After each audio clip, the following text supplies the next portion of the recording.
Willkommen zurück zu einem weiteren Sims-Video von mir, eurer Baba Yaga. Ich werde euch heute verschiedene Weisen zeigen, wie ihr Garagentore gestalten könnt, auch ohne irgendwelche Erweiterungspacks. Ich zeige euch erstmal ein paar Garagentore, die man so gut im Katalog finden kann, beziehungsweise dafür nutzen kann.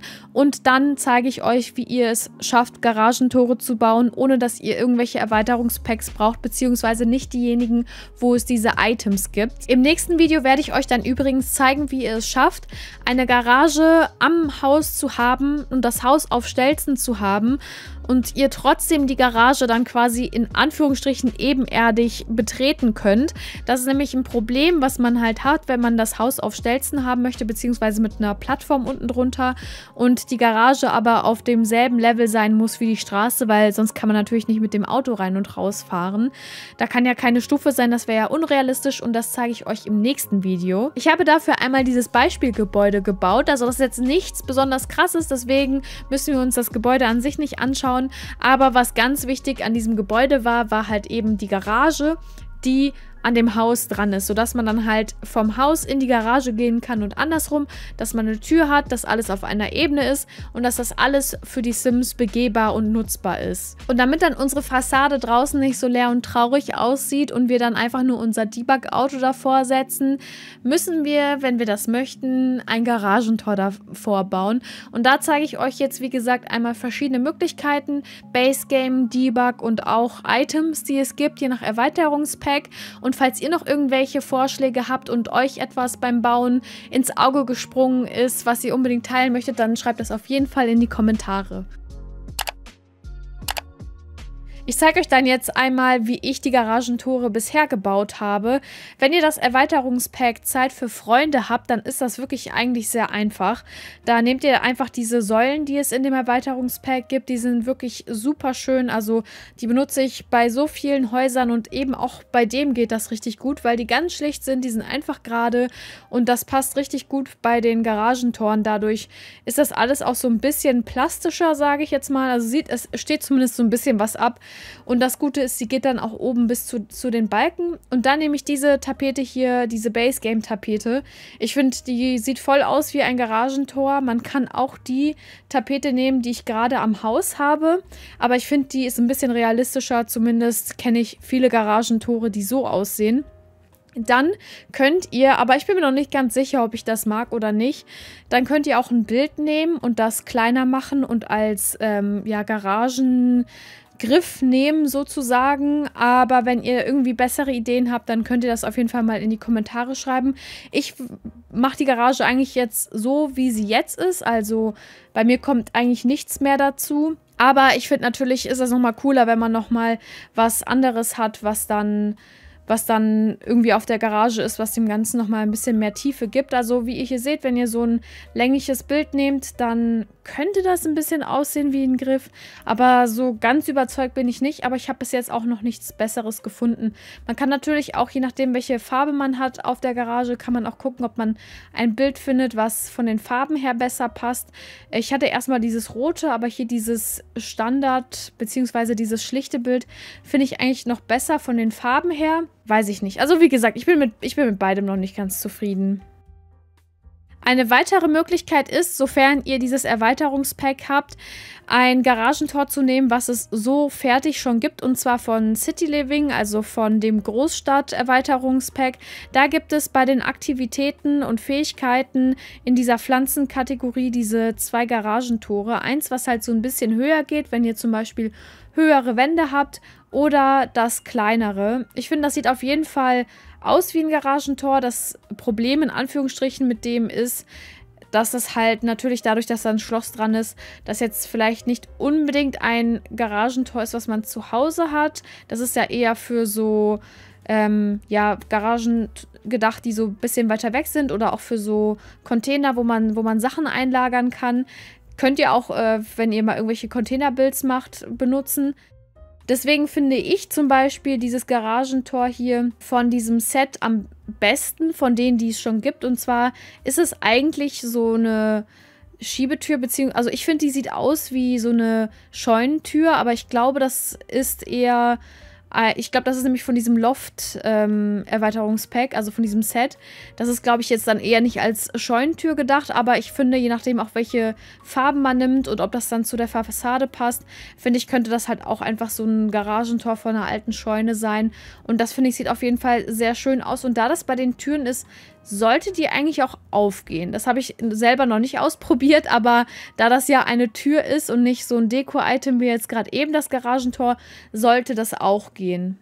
Wenn ihr weder das Loft-Set noch Großstadtleben oder Zeit für Freunde habt, dann müsst ihr, sofern ihr eine Garage bauen wollt, euch anders weiterhelfen.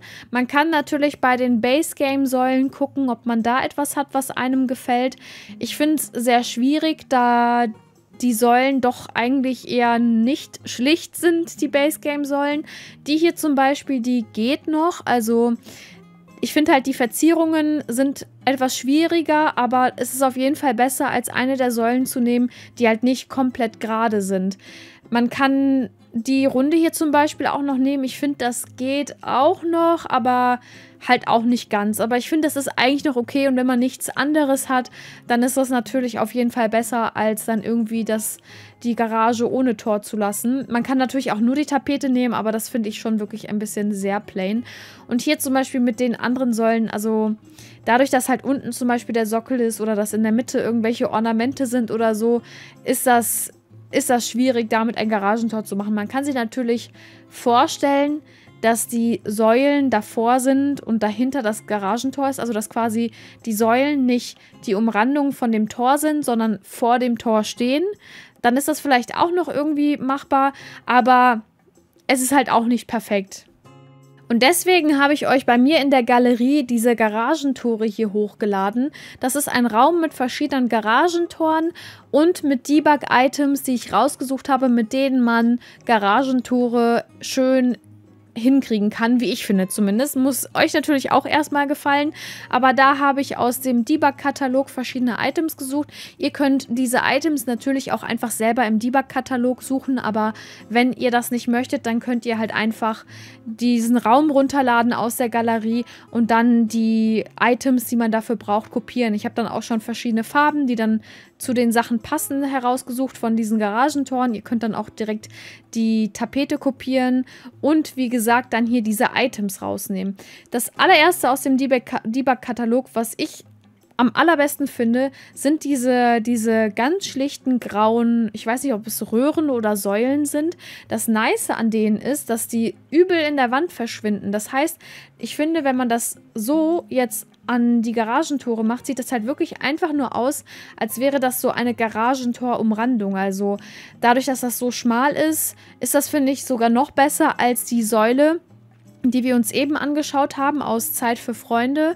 Und vor allen Dingen auch, wenn ihr zum Beispiel jetzt eine hellgraue Tapete nehmt, dann passt das ja nochmal mehr zusammen. Aber ich finde auch so mit der schwarzen Tapete sieht das richtig gut aus. Und da habe ich auch noch weitere Säulen aus dem Debug-Katalog rausgesucht, die dann natürlich eher zu anderen Farben passen, weil man Debug-Items normalerweise nicht umgestalten kann. Außer ihr habt von Twisted Maxi die Better Build by Mod. Also man kann auch die Items nicht kopieren. Deswegen ist es eigentlich ganz gut, wenn ihr das so runterladet. Dann habt ihr da alles schon fertig und auch alles positioniert. Oder ihr sucht das halt, wie gesagt, selber.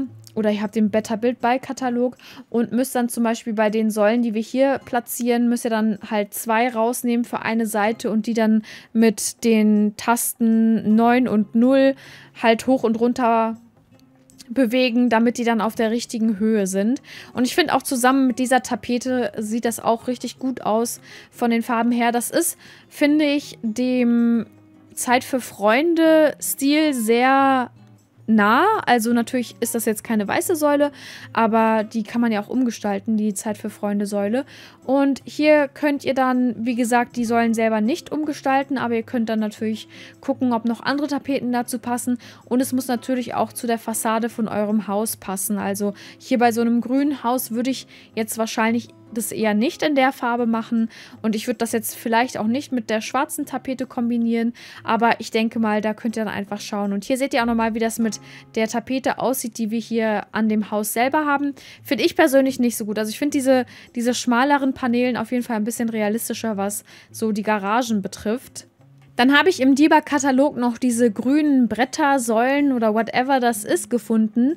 Zusammen mit der Tapete, das ist immer noch dieselbe, nur in einer anderen Farbe, finde ich, sieht das richtig gut aus. Ist zwar nicht derselbe Ton, aber geht trotzdem. Hier müsst ihr diese Säulen aber mit Alt platzieren. Also wie ihr seht, wenn ihr das nicht mit Alt platziert, dann snappt das halt in die Ecken rein und dann verschwindet das halt in der Wand selber. Und wenn ihr das vorne haben wollt, dann müsst ihr das mit Alt platzieren und da könnt ihr euch dann auch entscheiden, wie weit das rausgucken soll und wie weit nicht. Könnt ihr auch mit den anderen Sachen machen, aber die haben sich auch so platziert, dass man die auch draußen noch gesehen hat. Und bei denen muss man das auf jeden Fall mit Alt machen. Und auch hier wieder, wenn ihr das dann hochmacht und oben die Leiste habt, dann ist das auch wieder ein richtig guter Abschluss. Und man hat auch wieder so ein bisschen das Gefühl, dass das so der Rahmen ist für das Garagentor. Hier zum Beispiel konnte ich bei diesem Balken die Farbe in Anführungsstrichen ändern. Also eigentlich hat das nur die Farbe entfernt. Das sieht man daran, dass das irgendwie so ein bisschen buggy ist. Und bei der rechten Säule ging das dann wieder nicht. Also ihr könnt dann zweimal den Raum runterladen und zweimal die verbackte Säule nehmen. Oder wenn ihr halt den Better Build bei Katalog habt, dann könnt ihr das auch sonst selber umgestalten. Ich würde es am ehesten mit einer grünen Tapete nehmen, weil das halt einfach besser zusammenpasst. Und dann haben wir noch das hinterste Garagentor, das finde ich gut zu so Creme passt, aber auch zu verschiedenen braunen Tönen. Und das sind so kleinere Säulen, dazu gibt es auch einen passenden Zaun im Debug-Katalog. Und da muss man 3 übereinander stapeln, damit das dann bis oben hin reicht. Das snappt sich aber auch an die richtige Position, also da muss man das nicht mit Alt platzieren. Und ihr müsst ihr dann einfach übereinander stapeln. Wenn ihr das wieder selber im Debug-Katalog sucht, müsst ihr das auch wieder mit 9 und 0 selber dann anpassen, was die Höhe angeht. Und hier, finde ich, passen verschiedene Tapeten dazu. Wir haben jetzt hier so eine etwas hellere Tapete ausgewählt, aber wir gucken uns gleich auch nochmal weitere Tapeten an. Was ich zum Beispiel bei der Version nicht so nice finde, ist, dass das hier so glitscht, weil das halt eben 3 Items sind, die ineinander stehen. Glitscht das so ein bisschen von der Grafik, aber vielleicht habt ihr das Problem nicht oder euch stört das nicht, dann kann man das natürlich auch machen, weil so optisch finde ich das auf jeden Fall schön und das sieht richtig gut aus.